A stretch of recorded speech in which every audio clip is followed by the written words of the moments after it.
Alhamdulillah, alhamdulillahi rabbil alamin, wa bihi nasta'inu ala umuri dunya waddin, wassalatu wassalamu ala asyrafil anbiya wal mursalin, wa ala alihi wa sahbihi ajma'in, amma ba'du. Subhanaka la ilma lana illa ma 'allamtana innaka antal alimul hakim wa tub 'alaina innaka antat tawwabur rahim. Rabbi shrah li sadri wa yassir li amri wahlul 'uqdatam min lisani yafqahu qawli. Amin ya rabbal alamin. Bapak Ibu yang dimuliakan Allah, insyaallah kita akan melanjutkan kajian kita tentang fikih sirah an-nabawiyah yang masih membahas tentang perang Uhud ya. Jadi ini adalah episode yang keempat ya. Karena perang Uhud ini cukup panjang pembahasannya ya. Setelah kita membicarakan tentang bagaimana persiapan-persiapan yang dilakukan oleh orang-orang kafir Quraisy ya. Mereka menyiapkan 3.000 pasukan dan juga perbekalan yang sangat lengkap, yang sangat banyak, dan juga kita telah menjelaskan bagaimana baginda Nabi Sallallahu Alaihi Wasallam juga mempersiapkan pasukan-pasukannya dalam waktu yang sangat singkat ya.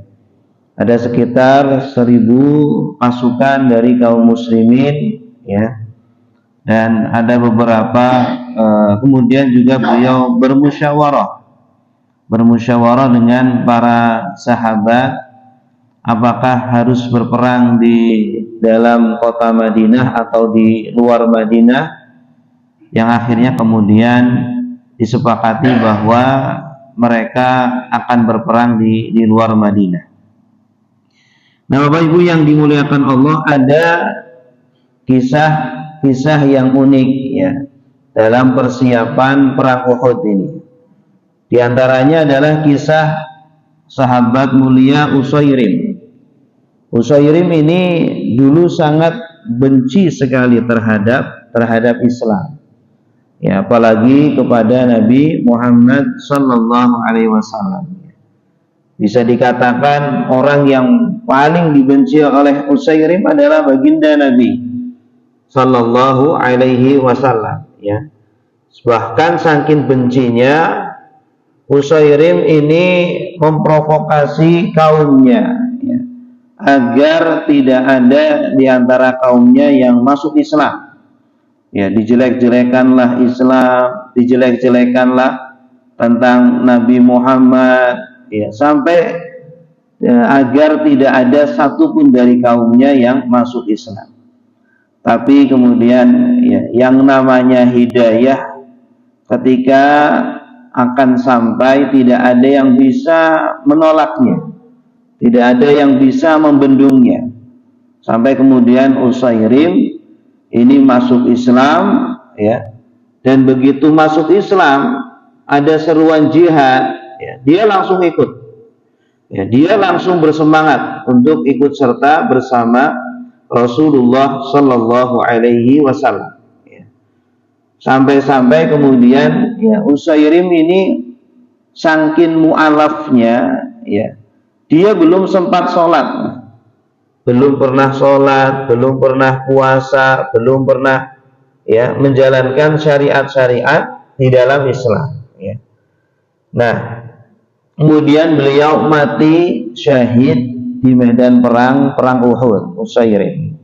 Makanya Rasulullah Sallallahu Alaihi Wasallam berkata kepada sahabat-sahabat yang lainnya, jika kalian ingin melihat penduduk surga tetapi tidak pernah sholat, tidak pernah sujud, lihatlah kepada Usairim ya. Karena Usairim begitu masuk Islam langsung mengikuti jihad, ikut perang Uhud, meninggal, ya, sehingga kemudian beliau mati syahid, ya, kemudian jenazahnya tidak dikafani, kemudian tidak disolati juga, kemudian langsung dikuburkan bersama sahabat-sahabat, ya, syuhada Uhud, ya. Bapak-bapak kalau pergi ke Madinah, mungkin ada city tour, insya Allah biasanya pergi ke sana, Pak, ya. Nah, disitulah dimana ada pertempuran perang Uhud, kemudian juga di situ ada pemakaman sahabat-sahabat yang ikut perang bersama Nabi di perang Uhud, ya, meninggal kemudian dikuburkan bersama-sama karena dalam kondisi darurat. Nah, ini jadi Nabi mengatakan apa? Kalian kalau ingin melihat penduduk surga nggak pernah sujud, nggak pernah sholat, lihat nih Musairim, ya, karena ketika itu, ya, beliau udah langsung berjihad, ya, tidak sempat kemudian setelahnya untuk sholat. Baik Bapak Ibu yang dimuliakan Allah, kisah lain juga ada sahabat mulia, ya, bernama Hanzalah, ya. Hanzalah ini juga seorang putra dari seorang dukun, ya, seorang dukun di masa jahiliyah. Kemudian setelah Islam datang, dia, ya, sangat marah sampai dikatakan dia adalah orang fasik oleh Nabi Shallallahu Alaihi Wasallam. Nah, Hanzalah ini, ya, baru saja melangsungkan pernikahan ketika itu. Baru saja melangsungkan pernikahan dengan wanita yang dia cintai, ya. Kemudian ketika dia sedang berbulan madu, ya, sedang bermesra-mesraan dengan istrinya, tiba-tiba ada panggilan jihad dari Rasulullah Shallallahu Alaihi Wasallam, ya. Saking iman dan kecintaannya kepada Islam dan kepada Nabi Shallallahu Alaihi Wasallam yang sangat memenuhi hatinya, begitu mendengar panggilan jihad, ya, itu istri langsung ditinggalkan, ya, istri langsung ditinggalkan, keluarga ditinggalkan, langsung ikut berjihad bersama Rasulullah Shallallahu Alaihi Wasallam. Ya, bahkan dikisahkan beliau, mohon maaf, belum sempat mandi, ya, belum sempat mandi. Kemudian diriwayatkan bahwa yang memandikan beliau adalah para malaikat, ya. Beliau meninggal di perang Uhud, menjadi salah satu sahabat yang syahid, ya, termasuk syuhada Uhud. Nah, Bapak Ibu yang dimuliakan Allah, selain itu juga ada beberapa anak-anak, ya, ini yang semangatnya sangat luar biasa. Ini bukan sembarang anak-anak, Pak, tapi memang betul-betul anak-anak. Ya, mungkin kalau kita katakan anak-anak SMP, ada yang usianya 15 tahun, ada yang usianya 14 tahun, ya. Yang mereka pun, ya, sebagian belum balik, ya. Belum bisa diterima oleh Rasulullah Shallallahu Alaihi Wasallam untuk mengikuti jihad, ya. Tetapi karena didikan dari Rasulullah, didikan dari para sahabat yang sangat luar biasa, anak segitu bersemangat sekali untuk mengikuti jihad bersama Rasulullah Shallallahu Alaihi Wasallam. Ya, yang saya kira ini menjadi PR besar, ya. Ini juga menjadi pertanyaan bagi kita semuanya. Bagaimana bisa, ya, Rasulullah dan para sahabat mendidik anak-anak mereka sehingga mereka rela-rela berkorban, tidak hartanya, tidak waktunya, tetapi nyawanya, ya. Jihad itu kan pertaruhan nyawa, Pak. Tidak hanya harta, tidak hanya waktu, tenaga, dan seterusnya, tapi nyawanya yang dipertaruhkan, itu nyawanya. Bahkan mereka maksa-maksa. Itu yang menjadi pertanyaan kita, bagaimana caranya pendidikan Rasulullah SAW dan para sahabat kepada anak-anak mereka, sehingga anak-anak mereka itu, ya, bisa membuang dunia, membuang segala kesibukan permainan-permainan dunia, dan mereka sangat cinta sekali kepada Rasulullah, kepada ajaran-ajaran Islam dan jihad. Karena jihad ini kan kata Rasulullah ya adalah puncak dari segala ketaatan, puncak dari segala ibadah-ibadah ya. Kalau sholat, orang melakukan sholat ringan ya, tapi ada juga yang tidak mampu melaksanakan sholat, ada yang malas ya, beralasan sibuk dan seterusnya. Puasa pun mudah ya, puasa mudah, tetapi ada juga yang tidak mampu ya. Zakat juga sama mudah, tapi ada juga yang tidak mampu. Haji juga sama, tetapi jihad ini tidak semua orang mampu melaksanakannya. Hanya orang-orang yang kuat keimanannya, hanya orang-orang yang dipilih oleh Allah Subhanahu wa ta'ala, yang ditanamkan cinta yang mendalam di dalam hatinya kepada Allah dan kepada Rasulullah, sehingga mereka ringan, bahkan maksa-maksa untuk ikut berjihad. Dan ternyata ada beberapa anak-anak Bapak Ibu sekalian yang ya maksa-maksa, bahkan sembunyi-sembunyi mereka nyempil di barisan kaum muslimin yang akan ikut jihad. Ya, diantaranya adalah Zaid bin Sabit, ya, kemudian Abdullah bin Umar, putranya Umar bin Khattab, ya, kemudian ada Rafi', ada Samura dan lain sebagainya. Sampai akhirnya kemudian di tengah perjalanan Rasulullah melakukan pengecekan pasukan, ya, pengecekan pasukan. Ternyata di dalamnya ada beberapa anak-anak, ya. Nah, akhirnya anak-anak ini disuruh pulang lagi oleh Rasulullah. Ya, mereka memohon-mohon kepada Rasulullah, tapi Rasulullah kemudian menolak dan mereka dengan berat hati ya harus pulang kembali ke kota Madinah. Kecuali ada dua anak nih, Pak. Ada dua anak, yaitu Rafi' dan Samurah, ya.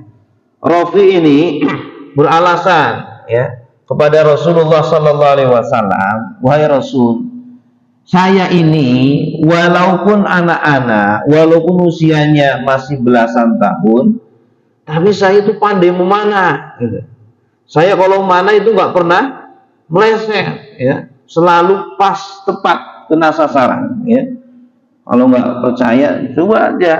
Akhirnya dicoba, betul ya, kalau manah itu sangat tepat sasaran ya. Akhirnya ya sudahlah, kamu dibolehkan deh, silakan ikut. Nah, begitu mendengar Rafi' diizinkan oleh Rasulullah, si Samura ini iri, Pak.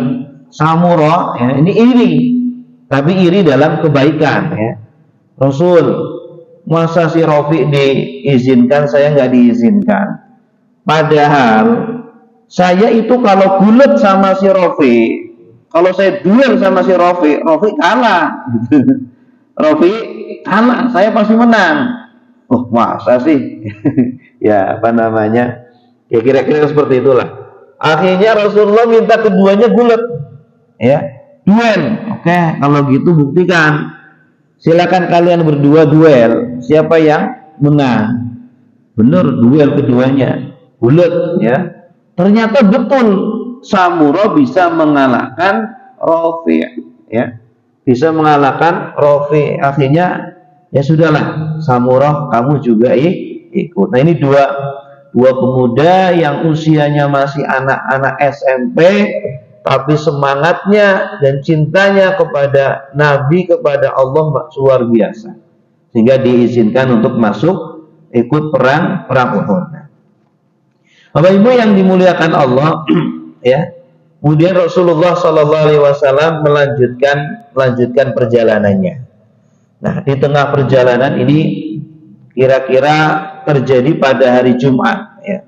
Setelah Nabi Shallallahu Alaihi Wasallam melakukan sholat Jumat bersama para sahabat ya, kemudian beliau berkhutbah, memberi semangat ya, memanas-manasi para sahabat yang akan ikut jihad perang Uhud ya, agar mereka bersemangat, agar mereka menaati perintah-perintah dari Rasulullah dan seterusnya. Akhirnya berangkatlah mereka setelah melakukan sholat Jumat. Ya. Kemudian di tengah perjalanan, ya, sebelum sampai ke Bukit Uhud, ya, ternyata ini ada sekelompok dari orang-orang munafik, ya, yang ikut perang juga mereka, ya, yang diketuai oleh Abdullah bin Ubay bin Salul, ya, yang membelot, ya, yang kemudian mereka beralasan ingin pulang lagi ke Madinah, ya. Alasannya pun dibuat-buat, ya. Mereka beralasan, dulu kan ketika kita musyawarah, saya kan usul agar perangnya berada di kota Madinah, di dalam kota Madinah. Nah ini kalau kita di luar Madinah kayak gini, udah jauh, panas, harus berjalan kaki gitu ya. Bahkan diriwayatkan Pak, yang dari 1000 pasukan ini yang menunggangi kuda itu ada yang mengatakan 50 orang saja, ada yang mengatakan 2 orang saja, ya.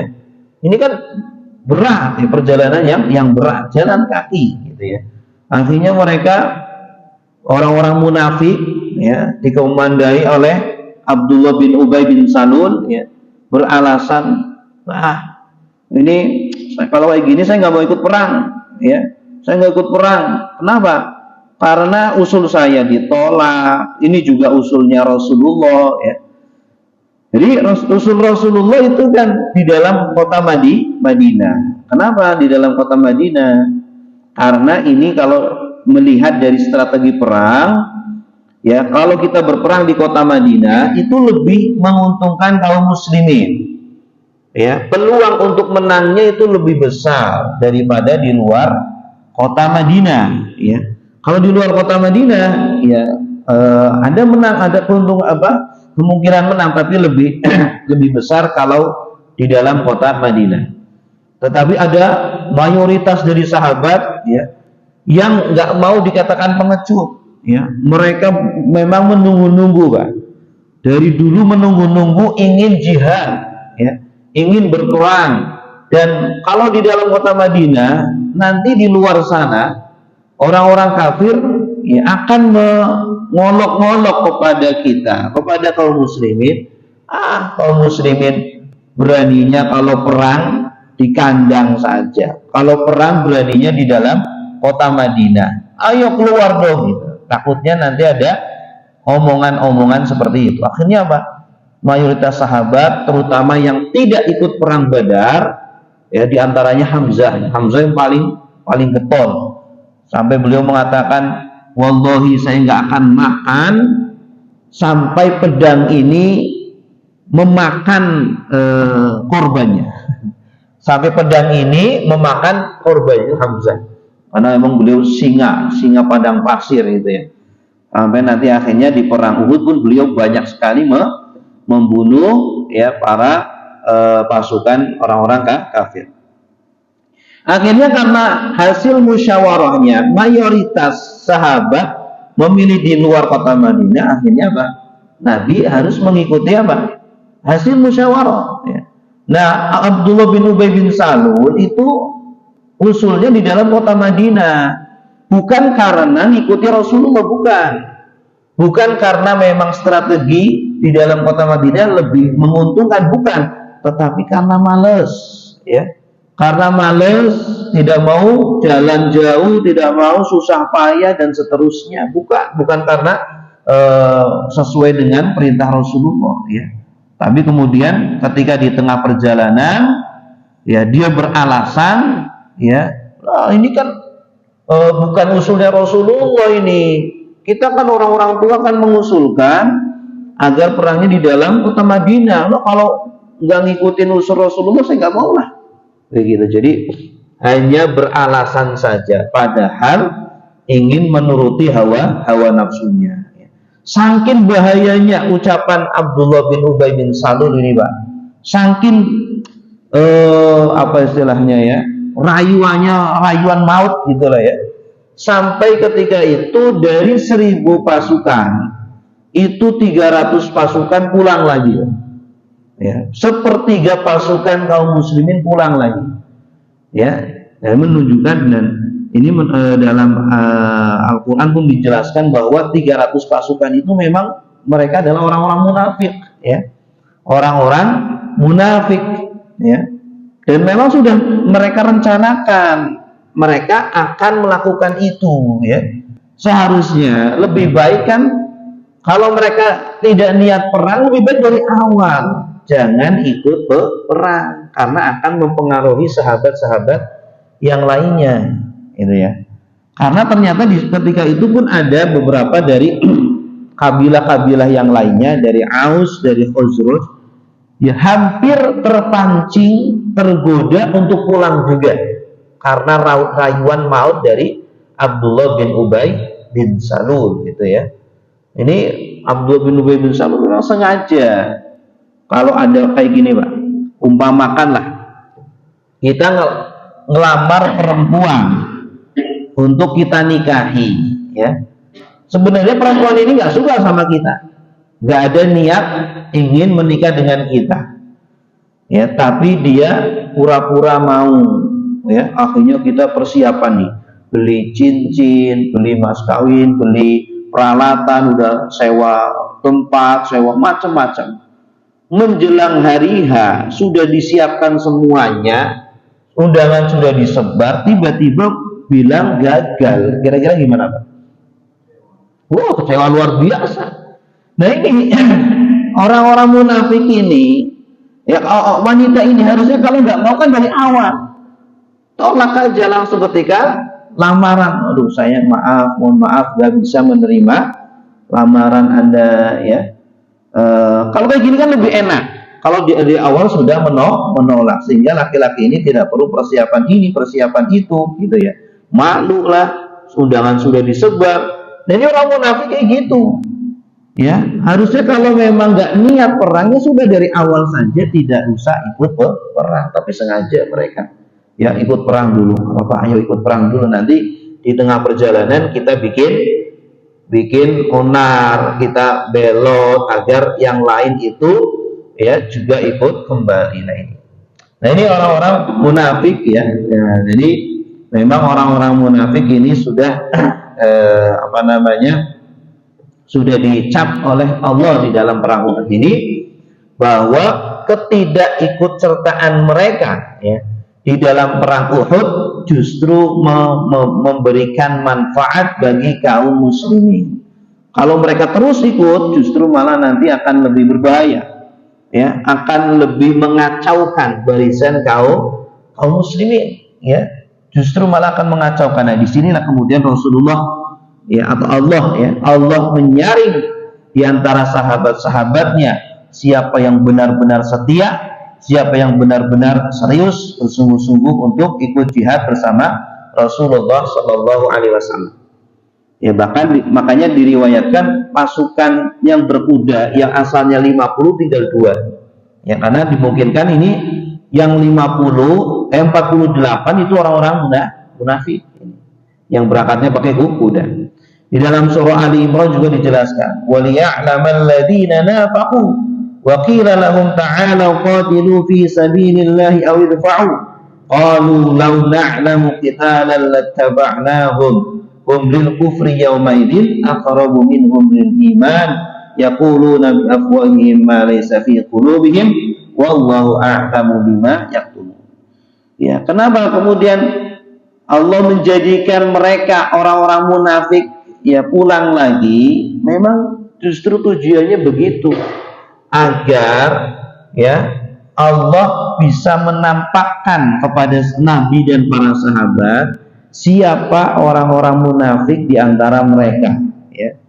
Walaupun Allah dan Rasulullah tidak boleh langsung menyebutkan nama, ya. Rasulullah itu tahu, Pak, daftar orang munafik itu tahu, sudah dikasih tahu, dikasih lihat sama Allah, nih daftar orang munafik, Abdullah bin Ubay bin Salul, fulan, ya.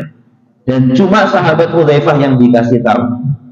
Makanya sahabat Hudzaifah itu disebut sahibu sirri Rasulullah, ya, yang memiliki rahasianya Rasulullah, ya.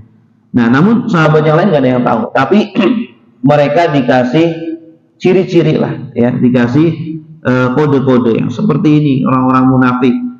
Sehingga apa, ini yang orang-orang yang belok kebanyakan adalah orang munafik. Ya, Allah ingin memperlihatkan siapa yang munafik di antara mereka. Bahkan dikatakan kepada mereka, ta'ala, mari kalian untuk berperang di jalan Allah.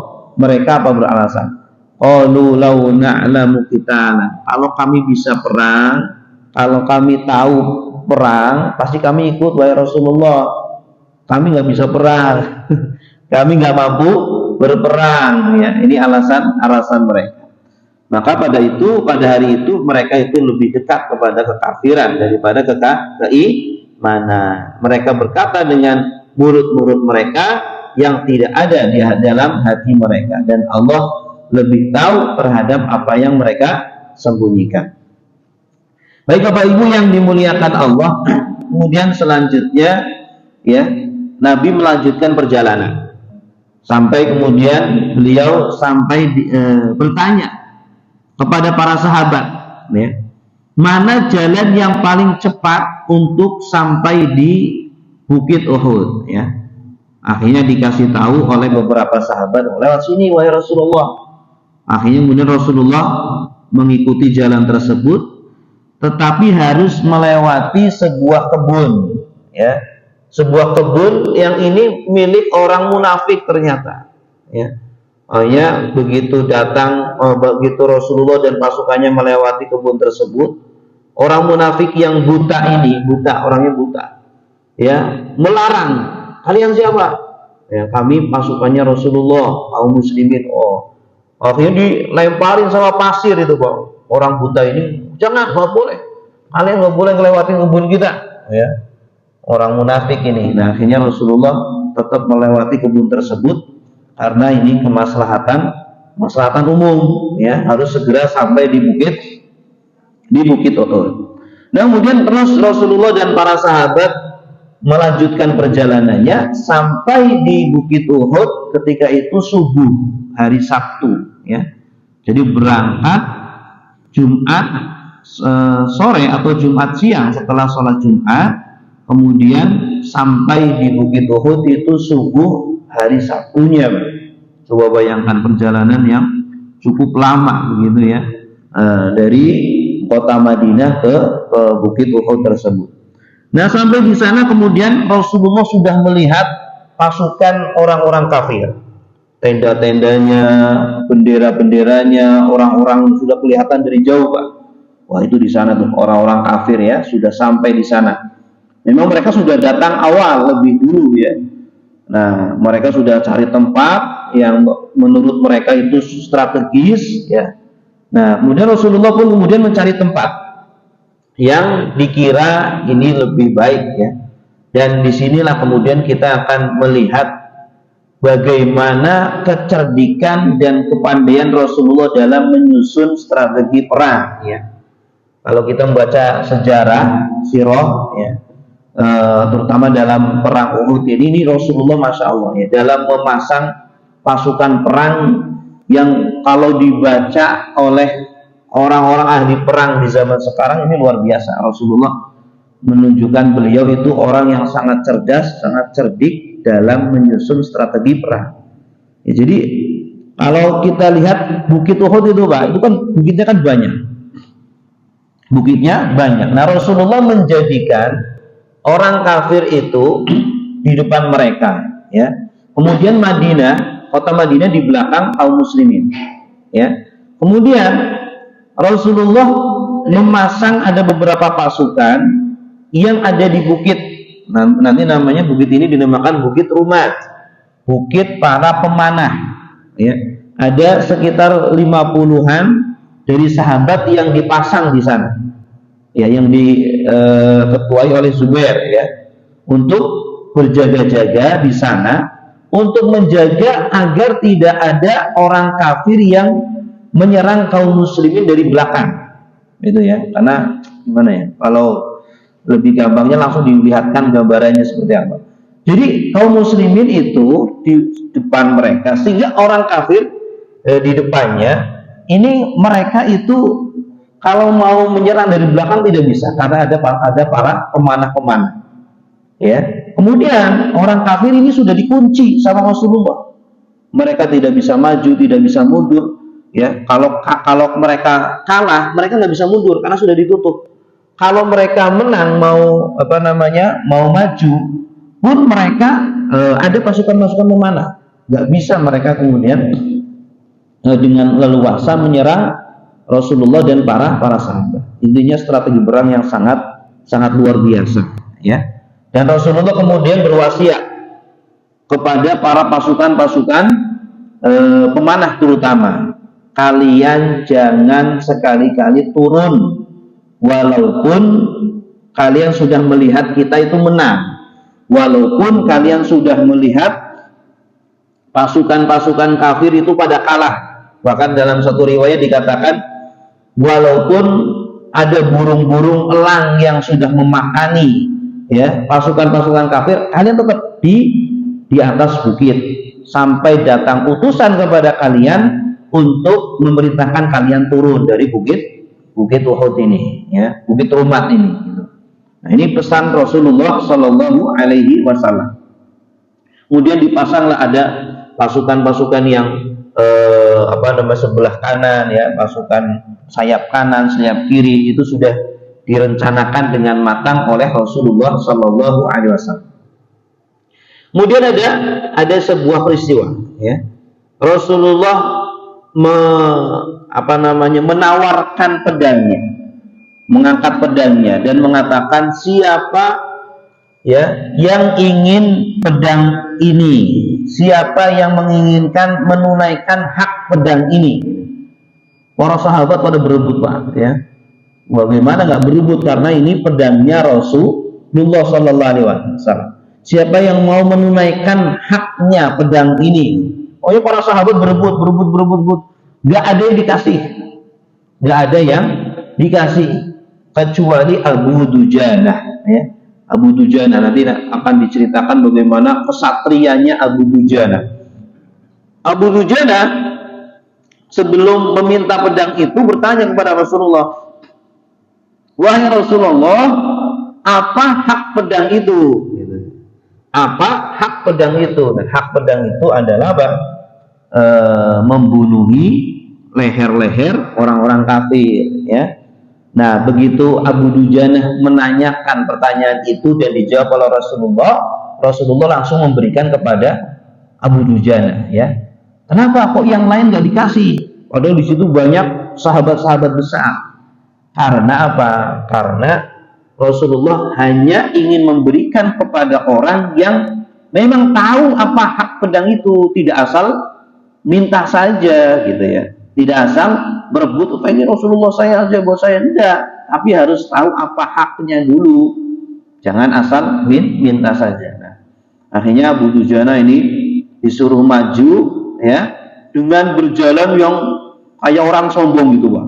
Ya, berjalan yang seperti orang sombong. Sampai Rasulullah komentar, ya, demi Allah ini jalannya Abu Dujanah ini adalah jalannya orang sombong. Cara jalannya orang sombong seperti ini nih.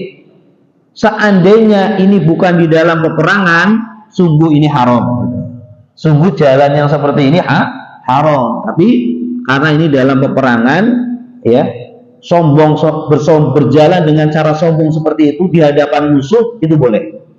Ya, makanya dalam peperangan pedang kita, tombak atau pedang atau panah gitu ya, kalau dilapisi dengan emas itu boleh. Ya, itu boleh. Padahal kalau dalam kondisi normal di rumah kita menggunakan gelas dilapisi emas, piring dilapisi emas, nggak boleh. Tidak boleh karena nggak ada kebutuhan. Tapi kalau dalam perang boleh, karena untuk menakut-nakuti orang kafir. Lihat nih, orang-orang muslim pedangnya saja pakai emas, tombaknya pakai emas, sehingga membuat mereka down, membuat mereka takut kepada kaum muslimin, ya.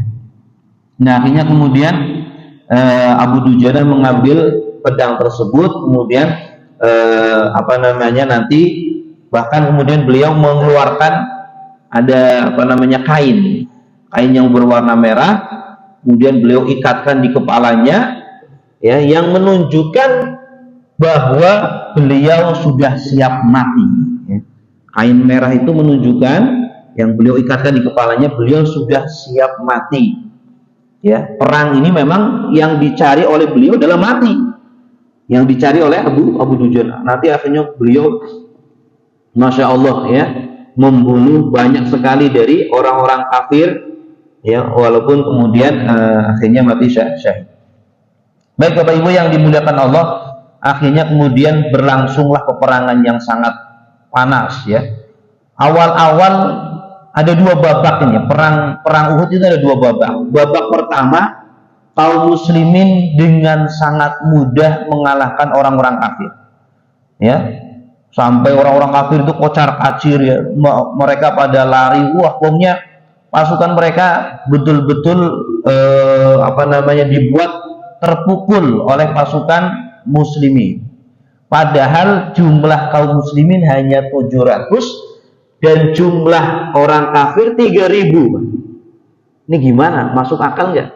Ya, nggak masuk akal. Tetapi strategi perang Rasulullah dan juga dibantu oleh para malaikat kocar kacir ini orang-orang kafir. Sampai kemudian apa? Orang-orang muslim, ya, mulai mengambil ghanimahnya, mulai mengambil tawanan-tawanannya. Tapi ketika itu Rasulullah belum mengumumkan perang selesai. Orang-orang kafir udah pada lari, Pak. Udah pada lubang lambung, udah pada lari. Ya. Pasukan orang-orang yang para pemanah yang di atas bukit itu mengira bahwa perang sudah selesai. Ya, melihat sahabat-sahabat yang di bawah pada ngumpulin ghanimah, akhirnya mereka pada lari. Wah, ini udah selesai nih, pada rebutan ghanimah ini. Akhirnya pada lari. Nah, ini Zubair ini yang diamanati oleh Rasulullah agar tidak turun, nggak berani turun. Jangan turun. Sampai ketika itu, kalau tidak salah, hanya 7 sahabat saja yang masih berada di atas. Yang asalnya sekitar 50, ya, atau lebih. Ya, pada turun semuanya. Jangan turun, Rasulullah belum ngirim putusan. Kita kalau turun nanti dimarahi oleh Rasulullah, kita berarti melanggar perintah Rasulullah. Jangan turun. Pada turun mereka, ya. Melihat kaum muslimin pada turun, para pemanah yang berada di atas bukit pada turun, Khalid bin Walid yang ketika itu masih kafir, ya, melihat kesempatan ini, pasukan-pasukan pemanah ini pada turun, kita bisa nih nyerang dari belakang. Karena kalau nyerang memutar dari belakang, nggak ada yang manahi mereka. Akhirnya Khalid bin Walid dengan beberapa orang-orang kafir langsung muter dari belakang bukit dan menyerang kaum muslimin dari belakang. Sampai kemudian kaum muslimin yang ketika itu sedang mengumpuli ghanimah nggak sadar begitu, ya, diserang dan, ya, kocar kacir dan kondisi berbalik 180 derajat, ya. Akhirnya banyak di antara para sahabat yang meninggal. Hamzah juga meninggal, Hanzalah meninggal. Sampai kemudian Rasulullah pun, ya, ketika itu dikabarkan meninggal, ya. Rasulullah telah meninggal. Padahal Rasulullah belum meninggal. Sampai kemudian selesailah peperangan dalam kondisi, ya, kaum muslimin harus menerima kekalahan ketika itu. Akhirnya kemudian sahabat-sahabat ini, Pak, ya, ada yang banyak di antara para sahabat yang meninggal dalam kondisi syahid. Akhirnya Rasulullah memerintahkan para sahabat-sahabat yang meninggal dalam kondisi syahid agar dikuburkan dengan pakaian-pakaian mereka, dengan darah-darahnya. Tidak perlu dimandikan, tidak perlu kafankan, bahkan tidak perlu disolati, ya. Dan kemudian inilah yang diambil oleh Majelis Tarjih Muhammadiyah. Majelis Tarjih Muhammadiyah berpendapat bahwa memang orang yang mati syahid itu tidak perlu dimandikan, tidak perlu dikafankan, dan juga menurut Majelis Tarjih itu boleh disolatkan, boleh tidak. Boleh disolatkan, boleh tidak. Tapi kalau nggak disolatkan juga tidak apa-apa. ya, karena nanti mereka akan dibangkitkan dalam kondisi seperti itu dan mengeluarkan darah yang sangat wangi, lebih wangi daripada minyak misik gitu. Kemudian juga dikuburkan dalam liang lahat yang sama, ya, dalam liang lahat yang sama. Ini juga pendapat Majelis Taklim Muhammadiyah dan juga pendapat jumhur ulama. Dalam kondisi terdesak seperti itu maka dibolehkan.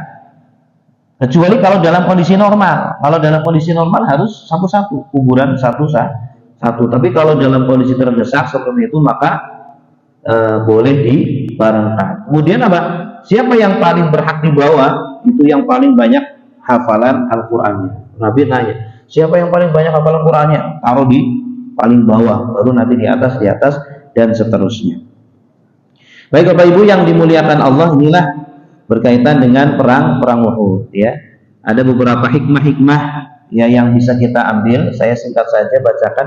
Yang pertama adalah hikmahnya adalah Rasulullah Shallallahu Alaihi Wasallam walaupun seorang nabi, walaupun seorang rasul, ya, walaupun secerdas apapun beliau, tapi beliau masih mau bermusyawarah, ya, masih mau bermusyawarah dengan para sahabatnya, ya. Dan memang Rasulullah itu dalam masalah perang itu tidak turun wahyu, Pak. Tidak turun wahyu kepada beliau, tidak harus gini, tidak.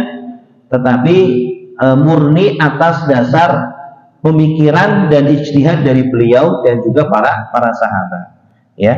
Kemudian yang kedua, orang munafik itu akan selalu ada sepanjang masa, tidak hanya di zaman Rasulullah. Orang-orang munafik yang kemudian memperkeruh kondisi kita, ya, yang membuat kondisi kita tidak semakin baik, justru malah semakin buruk, itu akan selalu ada di setiap masa. Kita mau maju, kita mau menjadi negara yang terdepan, selalu ada orang-orang yang lebih memikirkan kepentingan pribadinya, lebih memikirkan kepentingan golongannya, yang menjadikan negara kita tidak akan pernah maju, ya. Para koruptor, orang-orang yang berkhianat kepada negeri ini, merubah-rubah undang-undang kita dan seterusnya, inilah orang-orang, ya, mirip seperti orang-orang munafik di zaman Rasulullah Shallallahu Alaihi Wasallam, ya. Kemudian yang ketiga, jumhur ulama, ya, mengatakan boleh minta jumhur ulama mengatakan tidak boleh meminta bantuan kepada orang kafir dalam masalah perang. Karena ketika Rasulullah di perjalanan itu ternyata ada beberapa orang ahli kitab yang ingin ikut gabung pasukan kaum muslimin. Kenapa? Karena di dalam kitab mereka menyatakan seperti itu. Kalian kalau mendapati nabi akhir zaman, ikut gabung, bantu mereka, ya. Nah, ini orang-orang ahli kitab mau ikut, tetapi kemudian Nabi nanya, kalian sudah beriman belum? Belum. Oh, kalau kalian belum beriman, kami tidak akan minta bantuan kepada kalian. Makanya jumhur ulama tidak membolehkan.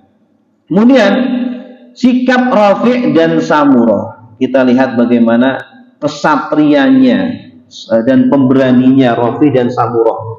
Padahal beliau sangat muda, beliau itu, ya, bagaimana cintanya dan keimanannya kepada Rasulullah SAW memberikan pelajaran kepada kita semuanya, ya, bahwa ya, iman kalau sudah masuk ke dalam hati, seumurnya semuda apapun itu akan kemudian mendorong orangnya untuk memperjuangkan dan bahkan mempertaruhkan, ya, nyawanya. Kemudian selanjutnya adalah strategi perang Rasulullah SAW. Kita lihat bagaimana betapa jeniusnya Rasulullah, ya, betapa cerdasnya Rasulullah SAW dalam menyusun strategi perang. Makanya hampir semua peperangan itu selalu dimenangkan oleh Rasulullah SAW, ya. Salah satu faktornya, jadi bukan karena wahyu saja. Oh, itu kan memang sudah nabi, itu kan memang sudah rasul, sudah pasti didukung oleh Allah, tidak juga, ya. Tetapi apa? Ya, Semuanya memang berasal dari Allah, tetapi juga butuh kecerdasan dari kita. Kita dalam melakukan apapun, memang yang kita lakukan adalah baik, benar, yang kita perjuangkan adalah Islam. Tetapi juga butuh apa? Butuh ilmu, butuh strategi, butuh perencanaan.